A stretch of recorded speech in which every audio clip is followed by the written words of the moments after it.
Hello and welcome to Telefunken. Today we're going to discuss the disassembly of the original 1978 Korg MS-20. The MS-20 has a reputation for being difficult to work on, and this is really in large part due to its physical construction. Once you've got the instrument open and taken all the printed circuit boards out, it's actually very straightforward. The difficulty comes from the fact that the MS-20 consists of quite a number of both PCB and chassis-mounted components, all of which need to be detached from the chassis for removal of the printed circuit boards for servicing. The good news is that there's quite a bit that you can do to the MS-20 without having to disassemble the instrument. For example, calibration can be accomplished simply through the front panel without any disassembly at all. By removing the keyboard and the keyboard only, you can service the keyboard, clean it, and if you're very careful, you can measure various test points on the rear of the individual circuit boards and verify, for example, that the power supply is operating correctly. You can change the fuse in the instrument with partial disassembly, and this fuse is soldered in place, which is a little inconvenient. Another thing you can do if you have an old original MS-20 is upgrade the AC plug to one that's polarized and properly grounded. However, if you are going to attempt any component level PCB servicing at all, you'll need to fully disassemble the instrument, and you'll learn how to do that in this video. In order to remove the keyboard from the MS-20, remove the 4 screws that hold the main chassis, i.e. the bottom of the instrument, onto the front and rear panel. These are located at the back bottom corner of the instrument. And following this, remove the 3 screws on each side panel at the bottom that hold the side panels onto the keyboard assembly, and remove the 2 screws on the left-hand side that hold the control wheel to the left side panel. This should allow you to lift the MS-20 away from the keyboard, tilting it to one side so that you can detach the keyboard, which connects to one of the printed circuit boards on the inside of the instrument. Full disassembly involves removal of the 36 knobs from the front of the instrument, approximately 100 nuts that secure either the potentiometers or the surface-mounted jacks to the front panel of the instrument, and approximately 25 odd screws that will need to be removed. So remove all of the screws from the side panel and the bottom edge of the instrument. As well, you'll need to remove the 4 nuts and bolts that secure the power supply, transformer, and the fuse assembly to the rear panel of the instrument. You'll need to desolder the power cord and disconnect the strain relief that secures it to the rear panel. Once all of this has been done, you can remove the printed circuit boards for servicing. In the following video, we'll demonstrate the disassembly of the Korg MS-20 and show you what's inside. When removing the knobs from a Korg MS-20, it's important to remember that the instrument, being now 40 years old, may not have had its knobs removed in all of that time, and they might be a little difficult to remove and require a bit of extra persuasion.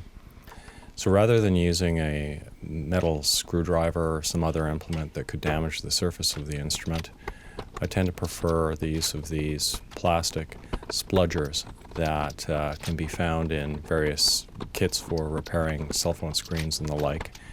And they're quite handy for a task like this, getting knobs off of equipment where you don't want to damage the front panel at all.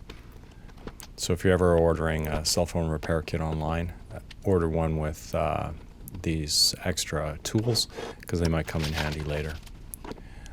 All of the potentiometers share the same nut size, and I believe it's 12 millimeter that will remove the nuts from the potentiometers, whereas the 4 switches that control the oscillator settings have a slightly larger nut securing them to the front panel.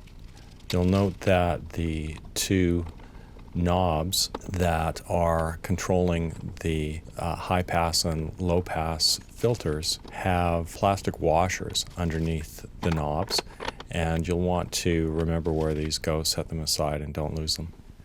So once you've removed all of these nuts, be very careful, because now the only thing that is securing the main circuit board to the instrument is the one screw in the case of instruments that are not using the Korg 35 filter, and that is securing the printed circuit board to the front panel by that one single screw. Again, in removing the nuts that secure the jacks to the front panel, you'll find that they're all the same size and can be removed with a 12mm socket. Here I'm using a metal socket, although if you have a plastic socket, I would definitely recommend using it. On this instrument, you can see that the nuts that are securing the jacks are quite corroded. A number of them are quite rusty, and I'll treat them with rust remover later. The washers appear to be made out of a different material that hasn't corroded at all, which is great news, as is the fact that there's actually a second set of nuts on the inside of the instrument securing the jacks to a ground shield, which we'll reveal later in the video. So keep these nuts separate from the nuts that you'll remove later, because you can swap out the nuts that are currently on the inside of the instrument with those on the outside, and thereby get a brand new fresh set of uncorroded or non-corroded nuts on the outside of the instrument once you've finished with all of this work. And you can see the removal of that last nut there has released the circuit board from the front panel, and I'm just holding it in place by inserting a jack, and I've put a couple of nuts on the bottom portion of the panel, the 5 potentiometers that are part of the so-called ESP module, and securing that in place, because that's a separate printed circuit board, as we'll see in a few moments when we open up the instrument. Here I'm removing the screws from the side panels, and I apologize if you can't see much of this in the filming, but I have elected in this case to remove the keyboard in the last stage of this undertaking rather than removing it first. I'm removing all of the screws from the side panels, setting them aside, and then taking the keyboard off of the instrument before I remove the printed circuit boards.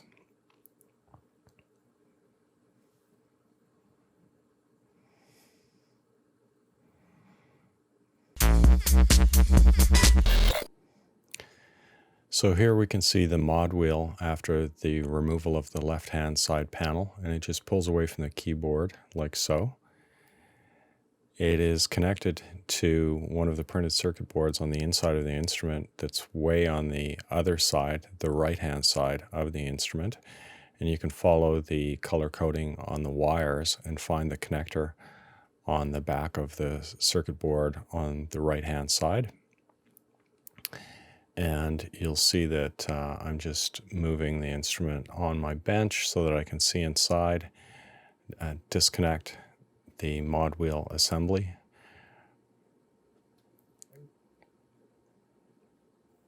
And once that's done, I can pull that cable out and set the mod wheel aside on the bench for later.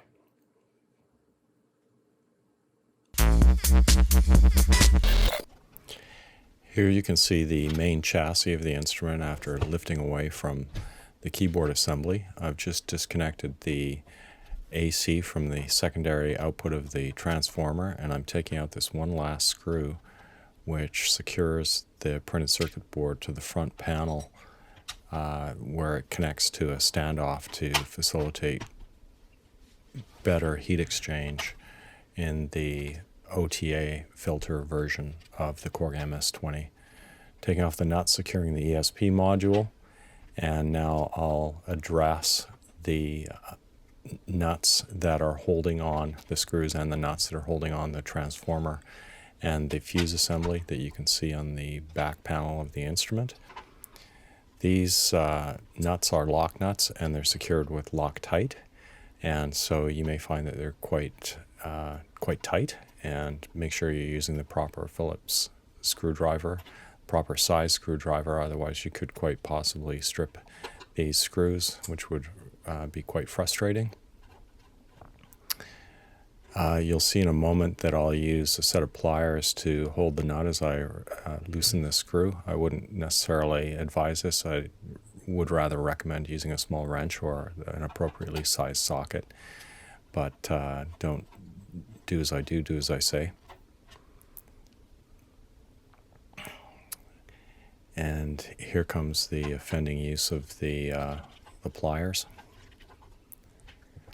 I'm removing the transformer and the fuse assembly and the cord because I want to evaluate the function of the printed circuit boards on the bench using the power supply. And I'll actually be swapping out the transformer. The transformer that's currently in the instrument is one from the Japanese market, which is suitable for use in Asia and Europe or Australia. However, it doesn't have the proper taps on the transformer for use on our 120 volt North American AC supply.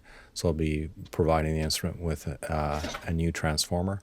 I'll also be replacing the power cord with a polarized and properly grounded power cord. And in the case of this instrument, I'll even be putting a fuse receptacle on the rear panel of the instrument to replace the fuse that's currently soldered on the inside of the instrument, which I find very inconvenient, and encourages replacement of that fuse with a overrated fuse. So I've just pulled away the strain relief and the power cord, and now essentially everything else on the instrument is ready to be removed. There is one lug underneath the this bracket that holds on one of the side panels, which I've just unscrewed and set to the side. I'll put that screw back in, but if you're disassembling your instrument, you'll see what I mean. There's a lug that comes off one of the jacks and is mounted underneath this bracket, and that again is to ensure proper grounding of this jack I/O panel on the front of the instrument.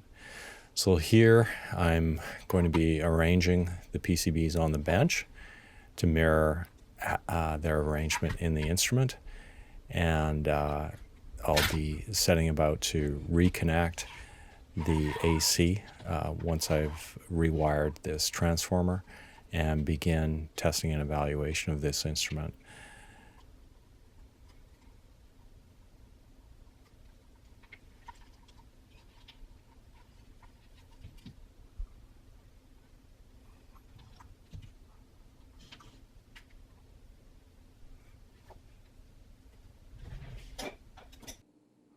That's all for today's video. I hope you've enjoyed it. In future videos, we'll be taking a look at this instrument and rebuilding and replacing elements of the power supply, as well as finding a cryptic fault that is preventing the instrument from working. So if that interests you, stay tuned, and thanks for watching.